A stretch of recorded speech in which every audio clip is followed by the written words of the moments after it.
Hai Shin, Hai Ai, kamu kenapa kok kelihatan sedih gitu? ya gitu deh Ai, pasti di dalam rumah tangga itu pasti ada hobi ceritanya ya. Emangnya kenapa? Kamu tahu gak, setelah aku bercerai sama mantan suami aku, kita selalu berdebat soal asuh anak. Aku pengen anak aku tuh tumbuh di lingkungan yang sehat Ai, tapi mantan suami aku tuh kekeh pengen ngasuh juga. Iya iya. Aku dulu juga pernah ngerasain hal yang sama waktu aku cerai sama suamiku dulu. Sampai Emang masalah sengketa hak asuh anak ini emang berat, apalagi kalau anakmu masih kecil. Tapi kamu udah coba bicarain ini sama mantan suami? udah, tapi ujung-ujungnya pasti selalu berdebat. Aku takut keputusan yang salah justru membuat anak aku bikin aku nyakitin dia. Iya ya. Saran aku, kamu jangan hadapin ini sendirian. Kamu bisa konsultasi ke ahli keluarga biar kamu tahu anak lagi sama ibu. Kamu juga bisa konsultasi ke psikolog anak biar kamu tahu kondisi emosional anak seperti apa. Oh iya ya, kayaknya aku harus ngelakuin itu deh, karena aku nggak mau hanya itu saja, karena aku harus tahu juga aku sebagai ibu sebenarnya. Ya semangat ya sih. Ya aku pamit dulu ya. Oke, hati-hati ya. Makasih ya, Ai. Ya.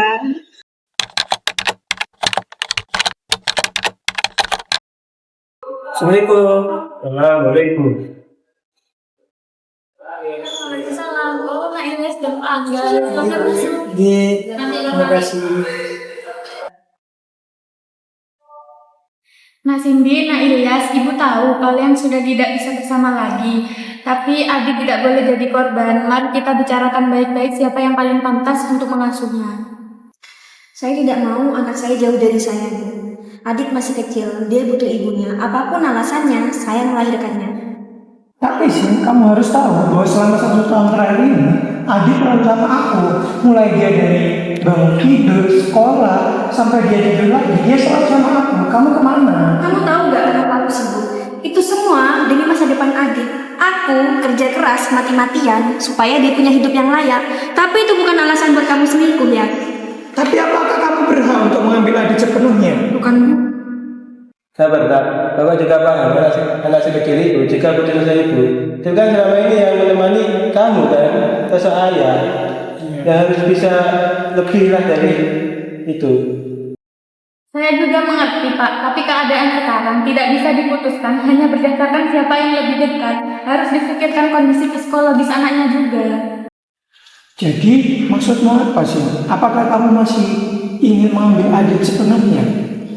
Aku cuma mau Adit itu tumbuh di lingkungan yang stabil. Aku takut dia malah bingung setelah tinggal sama kamu, setelah semua yang terjadi. Karena kamu kan udah ngasih contoh yang gak baik, ya.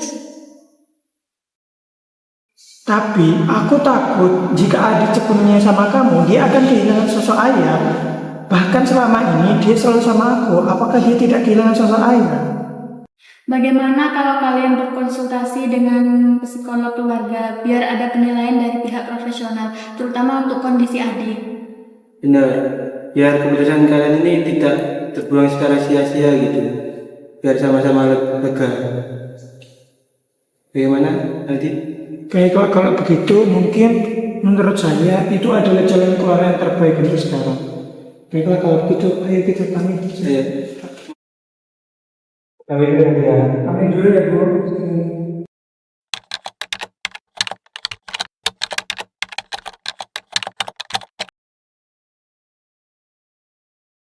Assalamualaikum. Baik, mungkin sebelumnya bisa diperkenalkan terlebih dahulu dengan Bapak dan Ibu siapa dan ada keperluan apa datang kemari. Ya, terima kasih Bu. Jadi saya Cindy dan ini Ilyas, mantan suami saya yang baru saja bercerai. Akhir-akhir ini kami itu sering berselisih soal hak asuh anak yang baru saja berusia 5 tahun. Nah, kami ingin sama-sama yang terbaik, tapi ujung-ujungnya malah selalu berdebat. Jadi gini, Bu, selama 1 tahun terakhir Adit itu selalu sama saya. Dia mulai dari pergi ke sekolah, mulai dari dia main sampai dia bangun tidur lagi, dia selalu sama saya. Nah, saya nggak tahu Cindy ini kemana. 1 tahun terakhir dia selalu sama saya.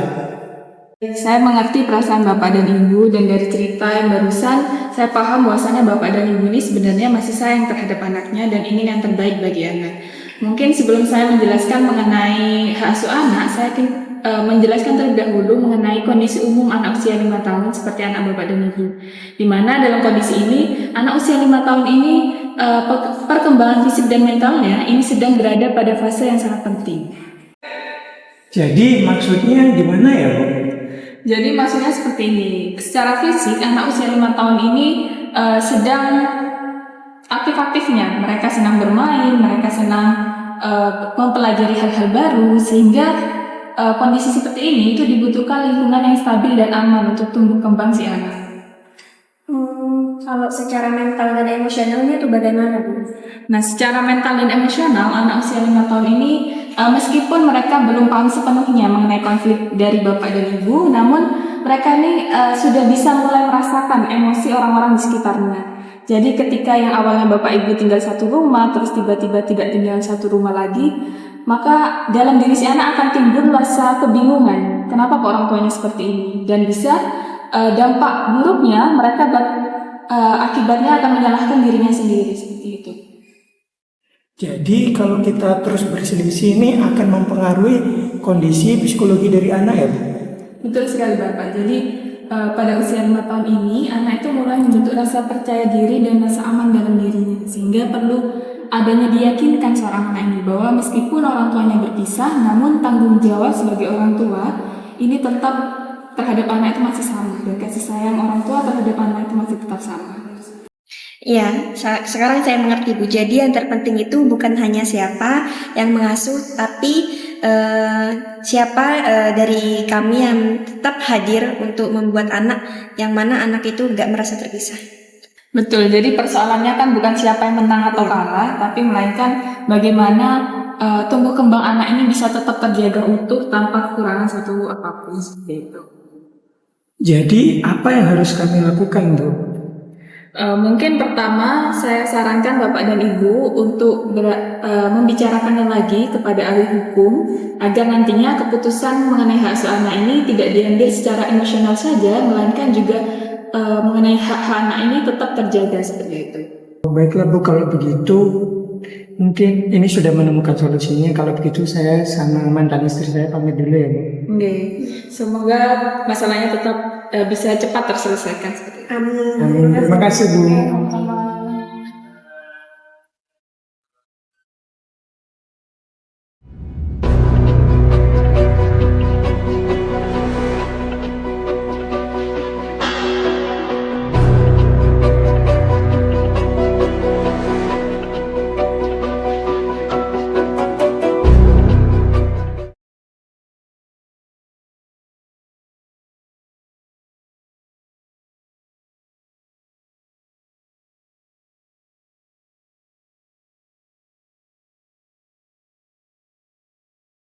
Baik Pak Ilyas dan Bu Cindy, saya sudah mempelajari kasus kalian.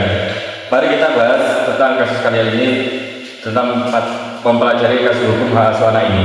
Ya, terima kasih Pak kedatangan saya ke sini untuk menegaskan bahwasanya saya tidak ada niatan untuk meninggalkan anak saya.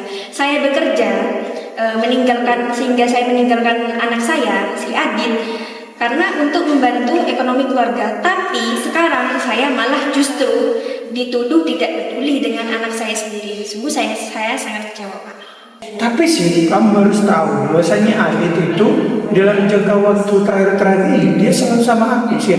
Mulai dia dari bangun sampai dia ke sekolah sampai tidur lagi, dia selalu sama aku. Bahkan kadang ketika aku pergi, dia selalu nyariin aku. Itu bukan berarti aku gak sayang ya sama Adit ya. Aku kerja keras itu semua demi masa depan Adit. Kalau semisal aku berhenti kerja, bagaimana kita bisa bertahan hidup ya? Saya sudah paham tentang itu rasa khawatir kalian. Jadi dalam kompilasi hukum Islam pasal 105 pasal anak ini, anak usia 12 tahun ini itu masih di bawah naungan seorang sang ibu, tapi bukan menghilangkan peran ayah. Jadi ayah ini bisa mengunjungi kapan saja di rumah sang ibu. Tapi Pak, saya itu takut kalau Adit itu merasa kaget kalau semisal ya Adit itu langsung tinggal sepenuhnya sama ibunya gitu. Selama ini dia selalu tinggal sama saya. Itu rasa kekhawatiran yang luar biasa, Pak. Mari kita atur waktu kapan kita bisa menyepakati kesepakatan bersama untuk bisa mempertemukan anak ini pada kedua orang tua. Baiklah, Pak. Saya tidak keberatan. Yang penting Adit tetap merasa punya kedua orang tuanya. Saya juga menerima itu Pak, agar Adit ini rasanya tetap bahagia dan tidak ada saling kehilangan. Keputusan kalian sangat baik, tapi ada satu yang bisa menyelesaikan masalah kalian, yaitu momen mediasi. Baik Pak Bu, saya akan memberikan surat rujukan untuk ke mediasi ini. Jadi maksudnya apa Pak? Saya bisa memecahkan masalah kalian dalam kekuatan hukum, yaitu seorang mediator. Nanti saya kirimkan file tentang kasus kalian ke mediator itu. Mungkin saya berpamitan sama mantan istri saya untuk langsung ke tempat mediator. Baik Pak, kalau begitu saya pamit dulu ya Pak. Terima kasih, Pak.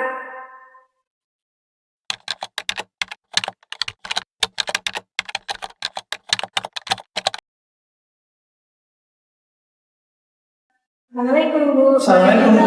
Selamat siang Bu Cindy, Ya, Bapak Ilyas. Baik Bapak Ilyas dan Ibu Cindy, saya sudah mempelajari dari psikolog keluarga dan penilaian ahli terkait kondisi anak Bapak dan Ibu, yaitu Adit. Di sini kita tidak untuk saling menyalahkan, namun mencari solusi terbaik yang berkekuatan hukum tetap. Sebelum saya buatkan surat mediasi, saya ingin mendengar terlebih dahulu dari pandangan Ibu Cindy maunya seperti apa, lalu Bapak Ilyas seperti apa. Kalau dari Ibu Cindy bagaimana? Saya itu mau Adit itu tumbuh di lingkungan yang stabil, tapi saya juga tidak akan melarang Adit untuk dekat dengan Kalau menurut Bapak Ilyas? Saya juga mau seperti itu Bu, agar Adit tidak kehilangan dari salah satu dari ibunya maupun omnya. Lebih baik ada kesepakatan untuk solusi dari masalah tersebut. Baik, dari hasil penjelasan Ibu Cindy juga Bapak Ilyas, di sini saya menyarankan beberapa hasil mediasi. Yang pertama, hak asuh utama tetap ada di tangan ibu karena adik masih usia 5 tahun sebagaimana yang dijelaskan oleh ahli. Yang kedua, ayah tetap mendapatkan hak kunjungan yakni di akhir pekan, entah dalam segi penjemputan atau pengembalian adik ke rumah ibunya. Yang ketiga, keputusan besar mengenai biaya pendidikan, kesehatan, dan masa depan adik nantinya bisa diputuskan bersama. Dan yang terakhir, komunikasi tetap dijaga dengan baik demi kenyamanan anak. Seperti itu.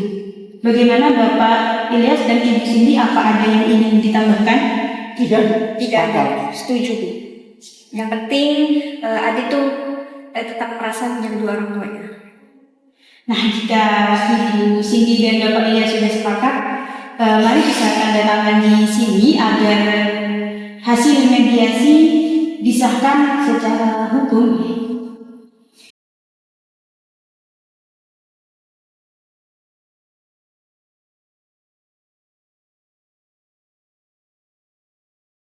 Baik, ini akan saya tanda tangani, kemudian akan saya daftarkan ke pengadilan agar berkekuatan hukum tetap.